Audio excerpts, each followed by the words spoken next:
লাখ টাকা ইনকাম করুক এবং সরকার তাদের পাশে থাকুক এবং তাদেরকে সহায়তা করুক। আজকে যে 1 লক্ষ চাকরির যে প্রতিশ্রুতি সরকার দিয়েছে, আপনাদের কাছে জিজ্ঞেস করতে চাই, গত সরকার কতজনকে চাকরি দিয়েছে? একজন বলতে পারবে? এখানে উপস্থিত যারা আছে কতজনকে চাকরি দিয়েছে? একজনও বলতে পারবে? দেওয়ার ক্ষমতা নেই। তারা মানুষকে টাকা দিয়ে তাদের মুখ বন্ধ করে রাখতে চায়। কিন্তু ভারতীয় জনতা পার্টির সরকার আজকে যাদের হাতে চাকরি নেই তাদেরকে 1 বছর 1.5 বছর আর্থিক সহায়তা দিয়ে তাদেরকে যাতে চাকরি যোগ্য করতে পারে, পশ্চিমবাংলায় যাতে প্রতিটা ঘরে ঘরে চাকরি হয়, কলকারখানা সৃষ্টি হয়, তার জন্য ভারতীয় জনতা পার্টির সরকার চেষ্টা করছে। তারপর আমাদের যে উচ্চশিক্ষিত যুবক যুবতীরা রয়েছে তাদের জন্য স্নাতক স্তরে উচ্চমানের বিশ্ববিদ্যালয় নির্মাণের কথা বলা হয়েছে। আজকে এই ধরনের বিশ্ববিদ্যালয় কেন নির্মাণ করার কথা ভাবা হচ্ছে? আজকে আমাদের এই গ্রাম অঞ্চল থেকে যাতে ছেলেমেয়েরা পড়াশোনা করে আরো বড় আকারে নিজেদেরকে একটা বড় স্থানে নিয়ে যেতে পারে, সেই প্রচেষ্টা আমাদের পশ্চিমবঙ্গ সরকার করছে। তার জন্য 100 কোটি টাকা বাজেটে ধরা হয়েছে। যুব ক্রীড়া উন্নয়ন এবং অবকাঠামো শক্তিশালীকরণ। যুব ক্রীড়ার ক্ষেত্রে আজকে স্পোর্টসের ক্ষেত্রে আমরা জানি আমাদের ছেলেমেয়েরা, বাংলার ছেলেমেয়েরা বিশেষ করে ফুটবল খুব খেলতে ভালোবাসে এবং সাথে সাথে বিভিন্ন রাজ্যে আমরা দেখবো ভারতবর্ষে যে অলিম্পিকে যাচ্ছে, আজকে এশিয়ান গেমসে যাচ্ছে, তারা রাজ্যের ছেলেমেয়েরা আজকে বিভিন্ন ভাবে আজকে ভারতের জন্য gold medal, silver medal, bronze medal নিয়ে আসছে। কিন্তু পশ্চিমবাংলায় একটাও ছেলে মেয়ে এত খেলাধুলা করা সত্ত্বেও তারা কিন্তু আজকে ভারতের হয়ে মুখ উজ্জ্বল করার মতো কোনো মেডেল তারা আনতে পারছে না।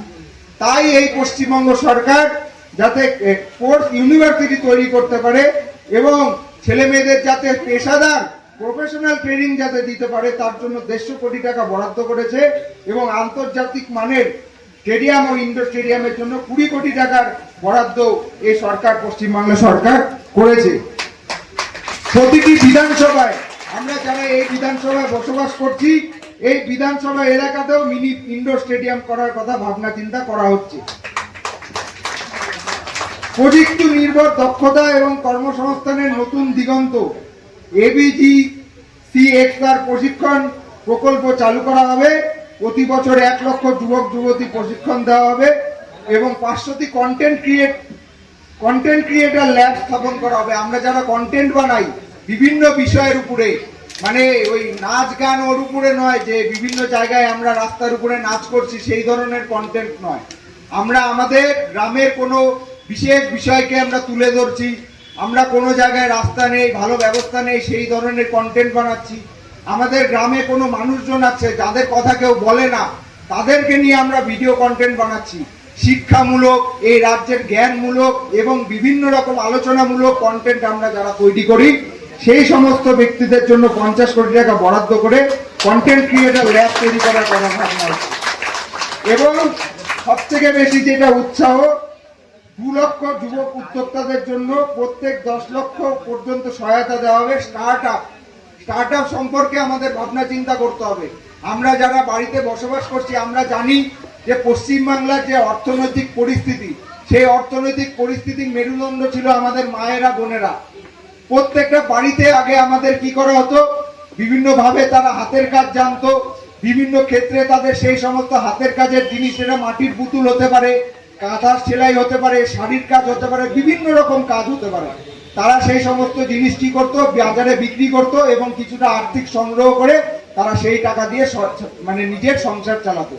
কিন্তু আজকে এই তৃণমূলের সরকার এই পরিস্থিতিকে এমন জায়গায় পৌঁছে দিয়েছে যে স্টার্ট আপ করার চিন্তা ভাবনা, যে নতুন করে কলকারখানা বা এই ধরনের ছোট ছোট ভাবনা চিন্তা আমাদের গ্রামকে কেন্দ্র করে, আমাদের ছোট শহরকে কেন্দ্র করে আমরা যারা ভুলে গেছিলাম, সেই সমস্ত স্টার্ট আপকে পুনরায়, ছোট কুটির শিল্প, সেই শিল্পকে পুনরায় ফিরিয়ে আনার জন্য 200 কোটি টাকা বরাদ্দ পশ্চিমবাংলা সরকার যুবক যুবতী এবং মায়েদের, বোনদের জন্য করেছে। তো স্বাভাবিকভাবে আজকে আমাদের যে বাজেট নিয়ে যে এখানে আলোচনা সভা, সেই আলোচনা সভায় যুবকদের জন্য যে সুবিধা আছে সেই সুবিধাগুলো আমাদেরকে পাওয়ার জন্য এই বিষয় সম্পর্কে ভালোভাবে আমাদের জানতে হবে।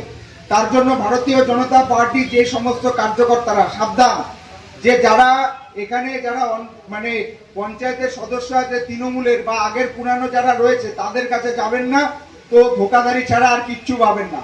আমি এটুকু জানি এবং গতকাল আমার কাছে ভারতীয় জনতা পার্টির পার্টি অফিস থেকে খবর এসেছে তৃণমূলের পঞ্চায়েতরা, তৃণমূলের প্রধানরা যারা অন্নপূর্ণা ভান্ডারের ফর্ম ফিল করে দিয়েছে তাদের কারোই কিন্তু অন্নপূর্ণা ভান্ডার আসেনি। ওই জন্য তাদের থেকে সাবধান।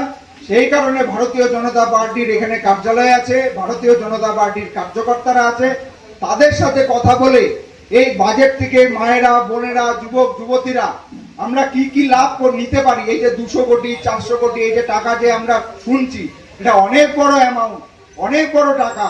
সেই টাকা যাতে আমাদের কাজে লাগে তার ব্যবস্থা, তার জন্য আমাদেরকে সচেষ্ট হতে হবে। এবং এইখানে এই বিধানসভার যে কার্যকর্তারা, জেলার যে নেতৃত্বরা আছেন তাদের সাথে যোগাযোগ করে আপনারা বিভিন্ন স্কিমে এই টাকার লাভ আপনারা নিন, এই আগ্রহ সকলের কাছে থাকবে। আজকে অনেকটাই দেরি হয়ে গেছে, আপনাদের কাছে অনুমতি চেয়ে আমার বক্তব্য আমি এখানে সমাপ্ত করছি। অনেক অনেক ধন্যবাদ। নমস্কার।